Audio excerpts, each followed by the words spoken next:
Et 1000 km là-bas, c'est pas la même chose. 1000 km ici, 3 heures de TGV, vous y êtes. Hein? 1000 km là-bas, 1 mois de voyage, et on arrive hors délai. On arrive hors délai. 1 mois de voyage, on arrive hors délai. Hein? Ah, la Belgique a une solution. Si les documents sont signés hors délai, pour les rendre valides, ils doivent être précédés par un jugement supplétif du tribunal. Ce qui suppose que ma femme aille voir les mêmes que moi j'ai fui, les autorités que j'ai fui, qu'elle se présente à elle et arrêtez momentanément votre guerre. Vous vous rappelez un tel que vous avez voulu arrêter en telle année? C'était mon mari, il est en sécurité en Belgique. Arrêtez maintenant votre guerre et tous les poumons que vous avez. Faites-moi d'abord un jugement supplétif du tribunal. Comme ça, moi, je vais aller les rejoindre et vous allez continuer vos guerres après. C'est ça qu'on nous demande. C'est ça qu'on nous demande pour vous dire, hein, papier impossible à obtenir. Je ne les ai pas obtenus. Hein. J'avais beau venir de Lubumbashi, la deuxième ville du Congo. J'avais beau avoir travaillé à la Gécamine, où on pouvait demander, les enfants sonnaient dans les cliniques Gécamine. Je n'ai pas obtenu tous ces papiers-là.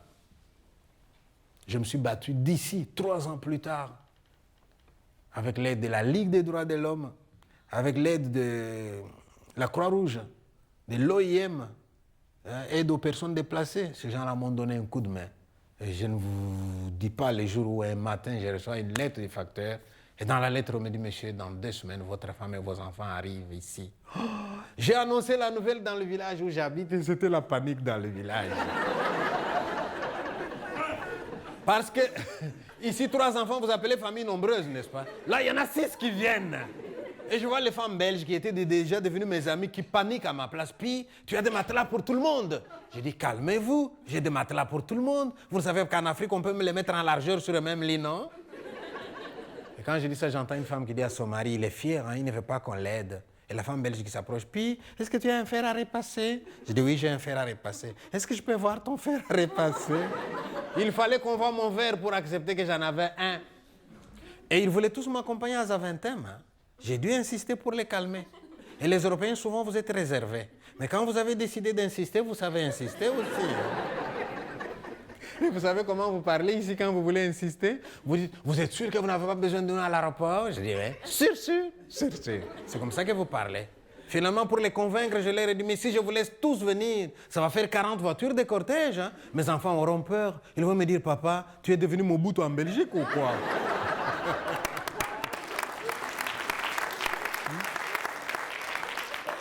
Mais pendant que tout le monde me propose des choses utiles, un tabouret, une chaise, une assiette, voilà une dame qui vient, puis je t'apporterai volontiers un paquet d'aspirine. Je dis, un paquet d'aspirine?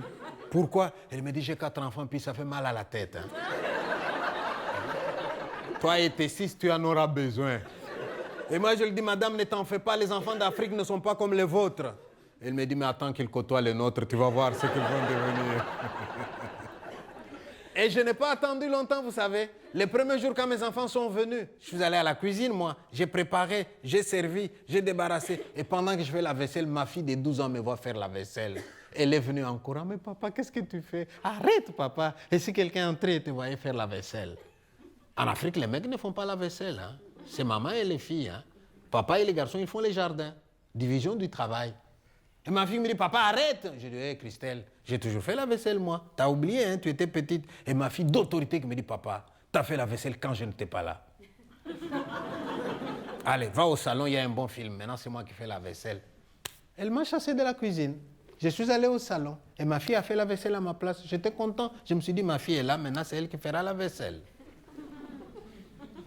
Mais après l'avoir inscrite dans les mêmes écoles que vos enfants,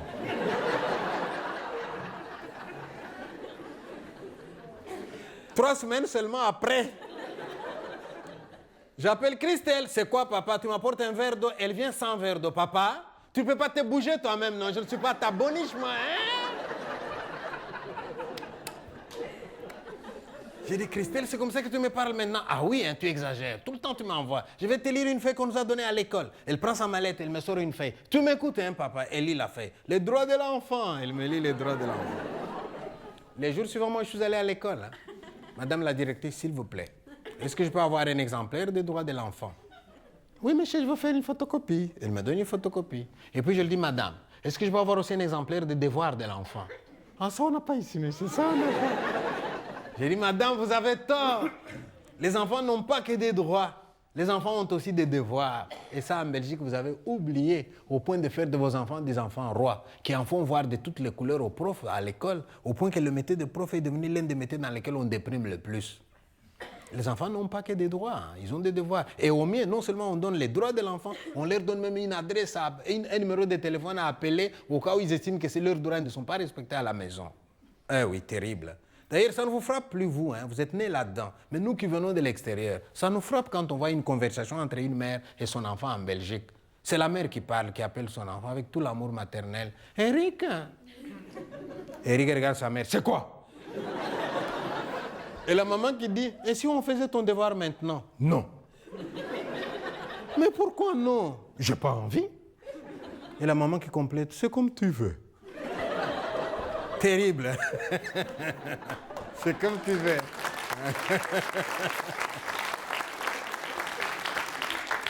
Mes enfants arrivent et ils passent la première nuit.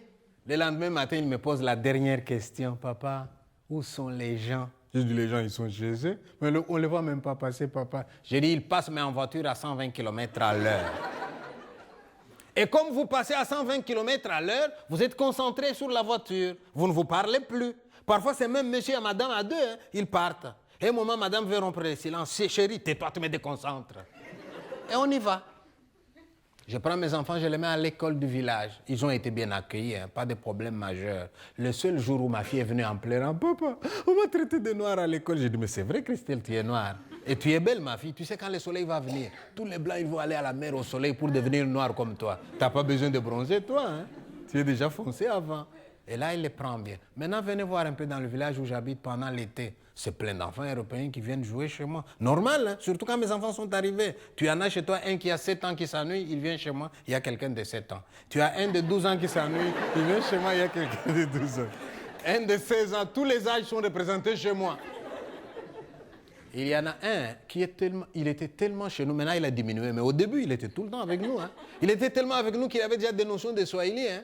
Sa maman vient les chercher à Pana, Toka, Wende, Mitakufata, alors qu'il n'avait jamais été en Afrique. Hein. J'ai été étonné aussi un jour, une dame qui vient. Elle vient voir son enfant, elle trouve l'enfant à table en train de manger avec nous. Et je vois la mère européenne qui regarde avec admiration. Elle dit, c'est pas vrai. Ça c'est mon fils qui mange comme ça. Une nourriture d'ailleurs africaine. Mais à la maison, dès que je lui mange, ouais, c'est dégueu, ouais, c'est dégueu. Et là, il mange comme ça. Je dis, madame, c'est normal. 6 enfants, plus 2 parents, plus ton fils, ça fait 9. Le repas prend l'allure d'une compétition sportive, tiens. Il y a de l'émulation là-dedans. Et l'enfant qui mange bien. Hein?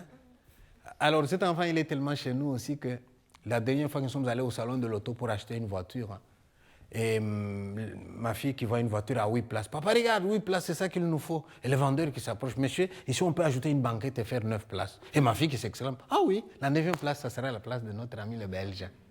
Et avec ça, vous nous appelez la misère du monde. Nous ne sommes pas la misère du monde. Moi, j'ai vu la misère du monde dans certains villages belges, dans certains villages français. J'arrive, hein, je trouve les gens tristes dans le village. Et je leur pose la question. Pourquoi vous êtes si triste? Monsieur, il n'y a plus rien qui bouge dans ces villages. Nous n'avions que l'école qui mettait un peu de la vie, mais même l'école va être fermée, monsieur. Les enseignants vont aller au chômage, les directeurs vont aller au chômage, et nous, on n'a plus d'enfants. Il n'y a pas d'école, il n'y a pas de vie. Je dis, pourquoi on va fermer votre école? Ils me disent, il n'y a plus suffisamment d'enfants dans le village. Et moi, je leur dis, vous n'avez pas de l'imagination, vous? Il vous suffirait d'accueillir ici 6 familles africaines. Ça vous fera 6 fois 6 enfants, 36 élèves en un jour, et votre école est sauvée. Vous ne pouvez pas y penser?